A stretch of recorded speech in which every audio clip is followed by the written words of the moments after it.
ಸಿಂಹರಾಶಿ, ಅನವಶ್ಯವಾಗಿ ಬೇಡದೇ ಇರತಕ್ಕಂತಹ ಕೆಲವು ವಿಚಾರಗಳಲ್ಲಿ ಸಿಗಹಾಕ್ಕೊಳ್ತೀರಿ. ನಿಮಗೂ ಆ ವಿಷಯಕ್ಕೂ ಸಂಬಂಧವೇ ಇರೋದಿಲ್ಲ, ಆದರೂ ತೊಂದರೆಯನ್ನು ಮಾಡ್ಕೊಳ್ತೀರಿ ಅಂತ ಅರ್ಥ. ಕಾಲು ನೋವು, ಸ್ನಾಯು ನೋವು ನಿಮಗೆ ಕಾಡಬಹುದು. ಅದರಿಂದ ಸ್ವಲ್ಪ ಹೊರಬರುವಂತಹ ಪ್ರಯತ್ನಗಳನ್ನು ಮಾಡಿ ಅಂತ ಅರ್ಥ. ಹಣ ಹೂಡಿಕೆ ಆಸೆ ಹುಟ್ಟಬಹುದು. ಯಾವುದೋ ಜಾಹೀರಾತು ನೋಡ್ತೀರಿ ಅಥವಾ ಇನ್ಯಾವುದೋ ಜೊತೆಯ ಕೆಲಸ ಮಾಡುವಂಥವ್ರನ್ನೋ ಜೊತೆಗಾರರನ್ನು ನೋಡ್ತೀರಿ, ಅವರ ಹಾಗೆ ನಾನೂ ಆಗಬೇಕು ಅನ್ನುವಂತಹ ಆಸೆ ಹುಟ್ಟುತ್ತೆ. ಆಗ ಅದು ನಿಮ್ಮನ್ನು ಪ್ರಚೋದನಾಕಾರಿಯಾಗಿ ಮಾಡಿದರೆ ಅದು ನಿಮಗೆ ನಷ್ಟಕ್ಕೆ ಕಾರಣವಾಗುತ್ತೆ ಅಂತ ಅರ್ಥ. ನಿಮ್ಮ ಅಭಿಪ್ರಾಯ ಅಥವಾ ಸಲಹೆ ಏನಿದೆ ಅದನ್ನು ಸ್ಪಷ್ಟವಾಗಿ ಹೇಳಬೇಕು. ಯಾವುದೇ ಅಭಿಪ್ರಾಯಗಳಿದ್ದರೂ ಕೂಡ ಅದನ್ನು ಸ್ಪಷ್ಟೀಕರಿಸಬೇಕು. ಮನೆಯವರ ಜೊತೆಯಲ್ಲಿ ನಿಮಗೆ ಯಾವುದೇ ಕೆಲಸಕ್ಕೆ ಸ್ಪಂದನೆಯನ್ನು ಮಾಡೋದಕ್ಕೆ ಇಷ್ಟ ಇರೋದಿಲ್ಲ, ಎಲ್ಲಿಗೆ ಹೋಗೋದಕ್ಕೂ ಇಷ್ಟ ಇರೋದಿಲ್ಲ. ಆದರೆ ಕೆಲವು ಅನಿವಾರ್ಯಗಳು ನಿಮಗೆ ಒದಗಬಹುದು ಅಂತ ಅರ್ಥ. ಸಂಬಂಧಿಕರ ಅಥವಾ ಸ್ನೇಹಿತರ ಆಗಮನದಿಂದ ಮನೆಯ ವಾತಾವರಣ ಹಾಳಾಗುತ್ತೆ. ಯಾವುದೋ ಒಂದು ವಿಚಾರವನ್ನು ಚರ್ಚೆ ಮಾಡ್ತಾ ಇರ್ತೀರಿ ಅಥವಾ ಇನ್ನೇನೋ ಕೋಪ ಮಾಡ್ಕೊಂಡಿರ್ತೀರಿ, ಆ ಕ್ಷಣಕ್ಕೆ ಯಾರೋ ಬಂಧುಗಳು ಬರ್ತಾರೆ, ಇಲ್ಲ ಸ್ನೇಹಿತರು ಬರ್ತಾರೆ, ಅಲ್ಲಿಯ ವಾತಾವರಣ ಮತ್ತಷ್ಟು ಹದಗೆಡ್ತಕ್ಕಂಥದ್ದು ಆಗಬಹುದು. ಆಂಜನೇಯ ಸ್ವಾಮಿಯನ್ನು ಪ್ರಾರ್ಥನೆ ಮಾಡಿ ಆಂಜನೇಯನ ದೇವಾಲಯಕ್ಕೆ ಎಳ್ಳೆಣ್ಣೆಯನ್ನು ಕೊಡಿ, ಶುಭವಾಗಿ. ಕನ್ಯಾ ರಾಶಿ, ಬೇರೆಯವರನ್ನು ಹೊಗಳುತ್ತಾ ನೀವು ಒಳ್ಳೆಯವರು ಅಂತ ಹೇಳಿ ಅನಿಸ್ಕೊಳ್ತೀರಿ. ನಮ್ಮೆಲ್ಲರ ಬಗ್ಗೆ ಒಳ್ಳೆಯ ಅಭಿಪ್ರಾಯ ಇದೆಯಪ್ಪ ಅವರಿಗೆ ಅಂತ ಹೇಳಿ ಬೇರೆಯವರು ನಿಮ್ಮನ್ನು ಹೊಗಳೋ ಹಾಗಾಗತ್ತೆ. ತಪ್ಪು ಸಂದೇಶದಿಂದ ನಿಮಗೆ ಹಿನ್ನಡೆಯಾಗತ್ತೆ.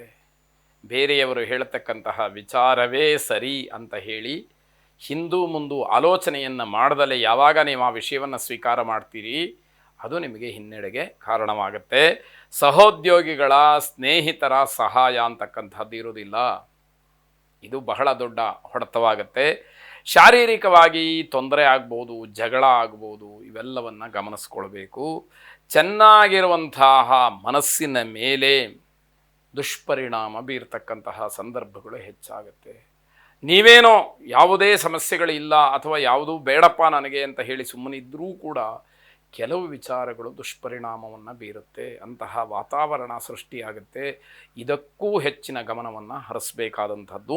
ಐಕ್ಯಮತ್ಯ ಮಂತ್ರವನ್ನು ಶ್ರವಣ ಮಾಡಿ, ಶುಭವಾಗಿ. ತುಲಾರಾಶಿ, ತುಂಬ ಲಾಭದಾಯಕವಾದಂತಹ ದಿವಸ. ಉತ್ತಮವಾದಂತಹ ಕೆಲಸಕ್ಕೆ ಸಂಕಲ್ಪವನ್ನು ಮಾಡಿ, ಒಳ್ಳೆಯ ಕೆಲಸಗಳನ್ನು ಮಾಡಿ, ಸಮಾಜಕ್ಕೆ ಒಳ್ಳೆಯ ಸಂದೇಶವನ್ನು ಕೊಡಿ. ಶಾಶ್ವತವಾದಂತಹ ಹೆಸರು ಉಳಿಯುವಂತಹ ಕೆಲಸಗಳು ನಿಮ್ಮಿಂದ ಆಗಲಿ, ಬೇರೆಯವರಿಗೆ ಮಾದರಿಯಾಗಲಿ ಎನ್ನುವಂಥದ್ದು ಆಶಯ.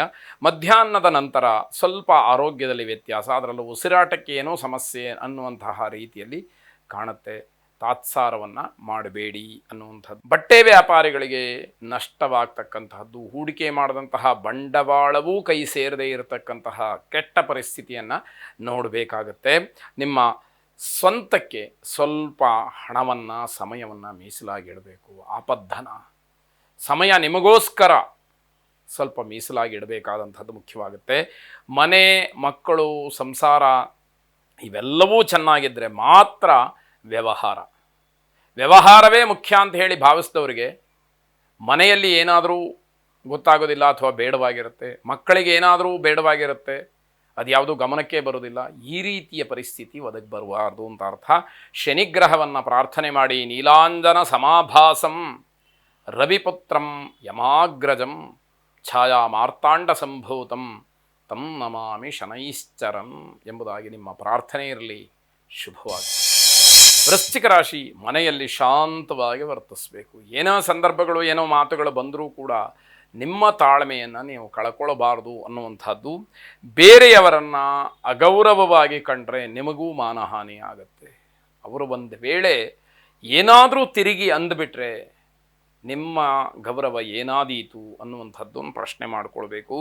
ನಿಮ್ಮ ಬುದ್ಧಿವಂತಿಕೆ ಕೆಲಸಕ್ಕೆ ಬರುವಂತಹ ದಿವಸ. ಹಾಗಾಗಿ ಬುದ್ಧಿವಂತಿಕೆಯಿಂದ, ಚಾಣಾಕ್ಷತನದಿಂದ ವರ್ತಿಸಬೇಕಾದಂಥದ್ದು. ಹೊರಗಡೆ ತಿರುಗಾಡೋದಕ್ಕೆ ಅನನುಕೂಲ, ಬೇಸರ, ಮನೆಯಿಂದ ಹೊರಗೆ ಹೋಗಬೇಕು ಅಂತ ಅನಿಸುತ್ತೆ, ಆದರೆ ಅವಕಾಶಗಳು ಇರೋದಿಲ್ಲ. ಹಾಗಾಗಿ ಬೇಸರವಾಗ್ತಕ್ಕಂಥದ್ದು.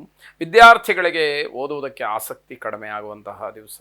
ಓದನ್ನು ಬಿಟ್ಟು ಇನ್ನೆಲ್ಲ ಚಟುವಟಿಕೆಗಳಲ್ಲಿ ತುಂಬ ಉತ್ಸಾಹದಿಂದ ಇರತಕ್ಕಂಥದ್ದು. ಹೊಸ ಆಲೋಚನೆಗಳು ಮನಸ್ಸಿಗೆ ಬರುತ್ತೆ, ಆದರೆ ಧೈರ್ಯ ಇರೋದಿಲ್ಲ, ಅಧೈರ್ಯದಿಂದ ಕೂಡಿರುತ್ತೆ. ಏನು ಮಾಡೋದಕ್ಕೂ ಕೂಡ ಅಷ್ಟೊಂದು ಮನಸ್ಸು ಒಪ್ಪದೇ ಇರತಕ್ಕಂಥದ್ದು ಆಗತ್ತೆ ಅಂತ ಹೇಳಿ ಅರ್ಥ ಮಾಡ್ಕೊಳ್ಳಿ. ಶಾಂತಿ ದುರ್ಗೆಯನ್ನು ಪ್ರಾರ್ಥನೆ ಮಾಡಿ, ಶುಭವಾಗಿ.